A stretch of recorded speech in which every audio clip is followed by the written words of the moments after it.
Students, today's topic on method of electrical images.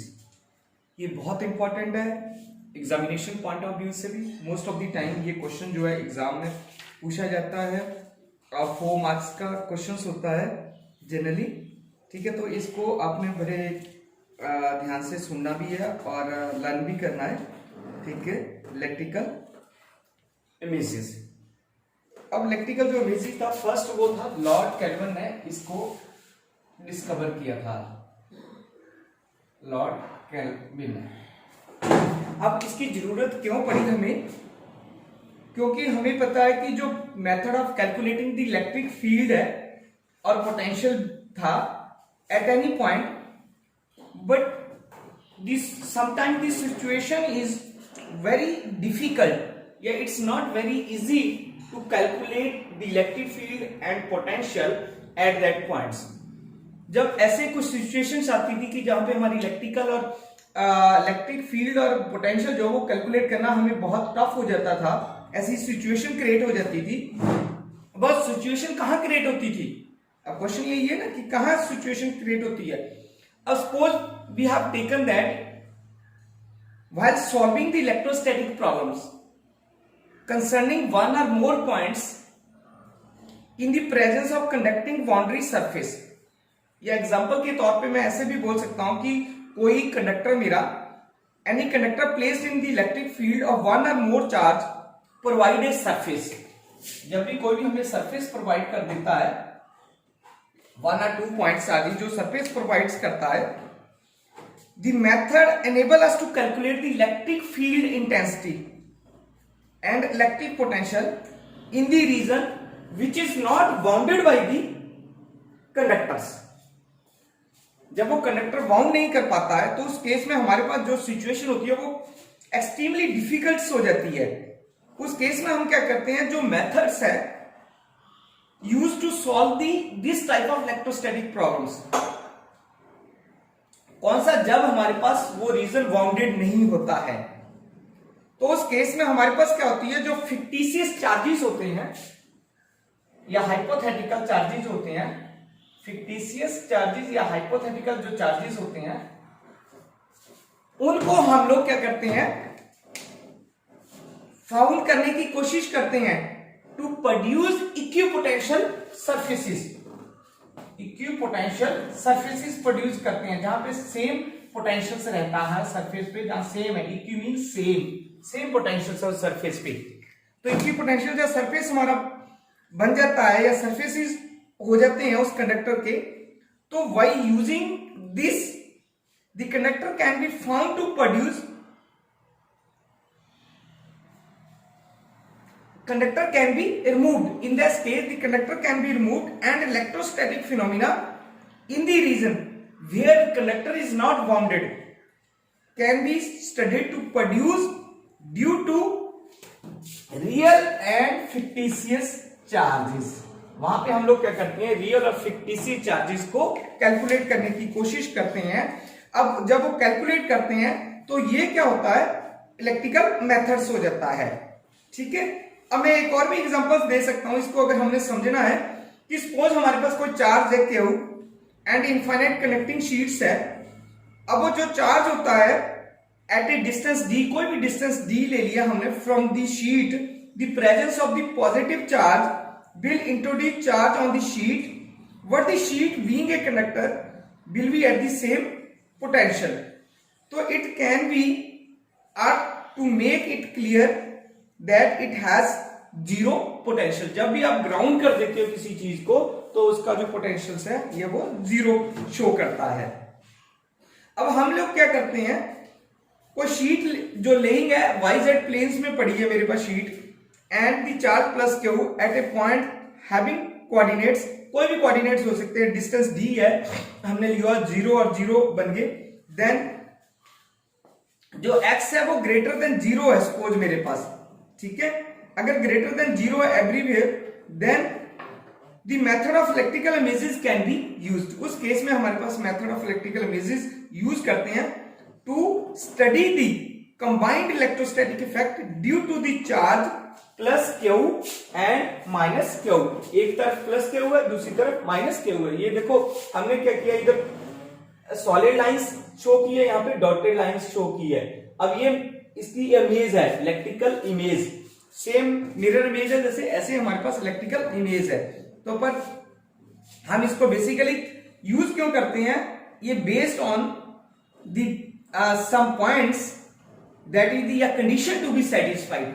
First conditions क्या होती है कि electric potential all over the conducting surface should remain the same. पहली most important जो points है, conditions है, वो सेटिस्फाई करनी चाहिए कि electric potential all over the conducting surface should remain the same. Second, the electric potential at infinite distance must remain the same. Third जो conditions है, जो मोस्ट इंपॉर्टेंट कंडीशन है, the electric flux over any close surface in the original field must remain the same. ये तीन जब condition satisfy हो जाती हैं तब हम बोल देते हैं कि हमारे पास जो मेथड ऑफ इलेक्ट्रिकल इमेजेस है वो यूज कर सकते हैं, राइट। या हम इलेक्ट्रिकल जो इमेज है is a fictitious point charge. अगर मुझे कोई डेफिनेशन बतानी है इसकी इलेक्ट्रिकल इमेज की, तो मैं ये भी बोल सकता हूं कि electrical image is a fictitious point charge या हाइपोथेटिकल या is a set of fictitious point charges. They lie in the region of space created by the boundary surface of the conductor या conductors in which the real charge do not lie। ये बहुत important points हैं कि सिर्फ वहां पे real charge जो है वो प्रोड्यूस नहीं होता है, रियल चार्ज वहां पे लाई नहीं करता है। उस केस में हमें ये जो तीन कंडीशंस मैंने बताई थी वो आपको तीनों सेटिस्फाई करानी है। कौन कौन सी थी कि potential at infinitely distance point should be zero, potential all over the conducting surface should be same, or in the region in which the real charge lies the net field due to real and image charge should be total flux, या जिसको हमने बोला था total flux over any Gaussian surface should not be affected। तो this is the basic background of the method of electrical images। Now we would like to try to calculate the potential। Okay, if to understand this concept, consider a conducting plane xy with a charge plus q unit laying at a point A, distance d from the plane as shown in above figure। जो ऊपर वाली figure है उसकी बात कर रहा हूं।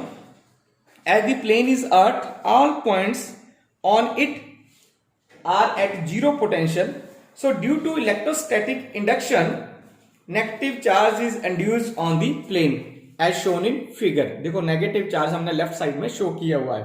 If we replace the conducting plane xy with the charge minus q unit at point B such that AD is equal to BD is equal to D, क्योंकि दोनों का डिस्टेंस जो है वो बराबर है। अगर आप देखते हो A और D और D और B या B और D को दोनों को हमने D के इक्वल्स किया हुआ है। Then any point on the plane xy previously occupied by the conductor will be at zero potential by replacing a charge minus q at B when the charge plus q at point A, the entire field to the right of conducting plane xy remains unchanged as shown in figure।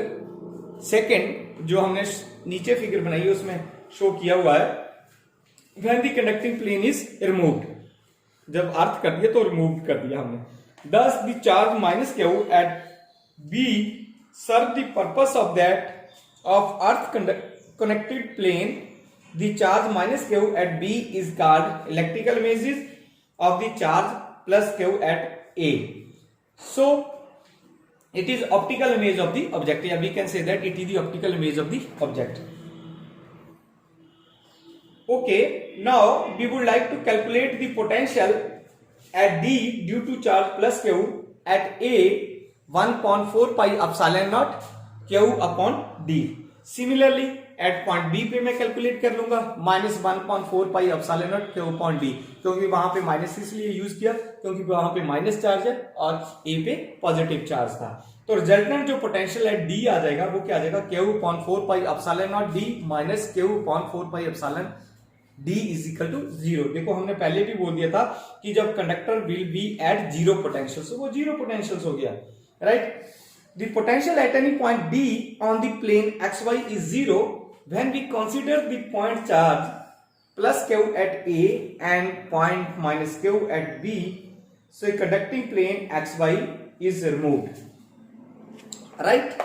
अब उसके बाद क्या आता है हमारे पास, जो first जो points आया है वो क्या आता है यहां से कि जो placing of charge minus Q at B है, it will not affect the normal induction integrated over any surface of the right hand side of the plane XY। ये बहुत इंपॉर्टेंट पॉइंट्स है कि जो नेगेटिव चार्ज है at B पे या minus Q charge है बी पे, वो नॉर्मल जो हमारे पास इंडक्शन है over the entire surface right hand side में, उसको कभी भी इफेक्ट नहीं करता। Second, electrical potential at all points on the conducting plane will continue to be 0। Third, it will not affect the condition at infinity, the potential and infinity distance will remain 0। जो हमने पहले तीन condition satisfy की है इस equation में भी वो तीनों सेटिस्फाई कर दी हैं। अब नेक्स्ट आती है उसकी एप्लीकेशंस। बेसिकली इसकी एप्लीकेशन बहुत इंपॉर्टेंट है। Electrical intensity at any point on the XY plane. To calculate this electric field intensity at any points, imagine the conducting plane to be replaced by a charge minus Q at V which serve the purpose of the earth conducting plane XY as shown in our figure। you see that let AC is equal to BC is equal to R के बराबर दिया हुआ हमने। अगर आप figure को देख रहे हो then you can find out that and E1 and E2 be the electric field intensity at point C due to the charge plus Q at A and minus Q charge at B। So E1 is equal to 1.4 pi epsilon naught Q upon R square along CG। Similarly, E2 is equal to 1.4 pi epsilon naught Q upon R square along CH। तो resultant निकाल लेते हैं इनका by using the parallelogram law of vector additions। हमें उसका पता कि E is equal to किसके बराबर हो जाएगा, E1 का स्क्वायर प्लस E2 का square plus 2E1 E2 cos 2 theta. मैं इसकी वैल्यू वहां पुट कर दूंगा E1 की और E2 की, फिर सिंप्लीफाई करूंगा इसको। सिंप्लीफाई करने के बाद हमारे पास क्या आ जाता है 1/4 pi epsilon naught Q upon R square into 2 cos theta. अब cos थीटा किसके बराबर पुट कर लिया मैंने, D अपॉन R के बराबर। तो E इक्वल टू किसके बराबर हो जाएगा 1/4 pi epsilon naught 2QD upon R square के बराबर हो जाएगा। नेक्स्ट आती है हमारे पास surface density of charge at C। तो उस केस में हमें पता Coulomb's law electric field intensity E is equal to minus sigma upon epsilon या sigma is equal to minus epsilon E। Sigma is equal to minus epsilon E की value हमें पता 1.4 pi epsilon 2QD upon R Q. उस case में calculate हमने क्या किया, simplify किया, then we get the result minus 2QD upon 4 pi epsilon 4 pi R cube. या इसको काट के हम लोग कैंसिल आउट हो जाएगा 2 से 2, तो हमारे पास क्या बच जाएगा, ये कैंसिल कर दिया मैंने 2 से 2, then QD upon 2 pi R cube. Next आता force of attraction between the conducting planes and charge at point A. तो उस केस में भी क्या हमारे पास रेपिटेशन नहीं करेंगे हम लोग, बार बार की क्या किया हमने। Similarly force of attraction F is equal to 1.4 pi epsilon naught Q into Q upon R square होता, तो यहाँ पे 2D का होल स्क्वायर हो जाएगा, तो 1.4 pi epsilon naught Q square upon 4D square आ जाता है। नेक्स्ट जो एप्लीकेशंस आती है हमारे पास potential and field at any point between the charge and the planes. तो let us consider point P with polar coordinate r, theta measured with respect to real r original charge plus Q at point A. Here is plus Q charge, right? Then the potential BP is equal to 1.4 pi epsilon naught Q upon AP plus 1.4 pi epsilon naught minus Q upon BP।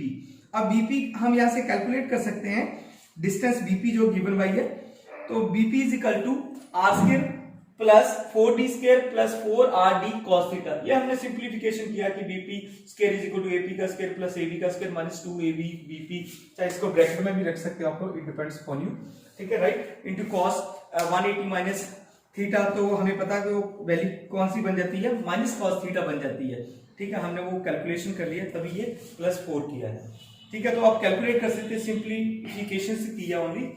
Then substituting the value of AP and BP in equation number 1, कौन सी equation number 1 है मेरी, इस वाली equations में बोल रहा हूं मैं, this is my equation number 1। Okay, then we get the result BP is equal to, simplify किया और कुछ नहीं किया मैंने, 1.4 pi epsilon naught Q upon R minus 1.4 pi epsilon naught Q upon R square plus 4d square plus 4rd cos theta 1/2। अब 1.4 pi epsilon not बाहर कर लिया, कॉमन था, इस करके हमारे पास जो बाकी वैल्यू है वो अंदर कर दी, ठीक है, और वो इक्वेशन नंबर सपोज मेरी 2 होगी, ये this is equation number 2, right. अब उसके बाद क्या है हमारे पास, the electric field intensity at point P at a distance R is given by, तो ER is equal to minus curly BP upon curly R, differentiate कर दिया उससे हमने, 1.BP की वैल्यू मेरे पास ये थी, मैंने यहां पुट कर दी है इस इक्वेशन में। अब सिंप्लीफाई करके हमारे पास क्या आ गया, 1.4 pi epsilon naught Q upon R minus Q R plus 2d cos theta upon R square plus 4d square plus 4rd cos theta का स्क्वायर रूट, या 1/2 भी लिख सकते हैं। अब ये तो था R की, क्योंकि हमने कितने कंपोनेंट लिए, 2 कंपोनेंट लिए, एक R एक थीटा। अब जो थीटा के लिए वहां भी electric field at point P at a direction perpendicular to R is E theta, तो E थीटा मेरे पास क्या वैल्यू आ गई, minus 1/r curly BP upon curly theta, minus 1/r curly BP upon curly theta आ जाएगा। यहाँ पे calculate करेंगे हम लोग उसको, E theta is equal to 1.4 pi epsilon naught 2qd sin theta upon R square plus 4d square plus 4rd cos theta 3/2। So the resultant electric field intensity E is equal to E square R plus E square theta। तो ये मेरे पास resultant आ जाता है। This is all about the method of electrical images and its application. Hope you enjoy this lecture. Thank you very much.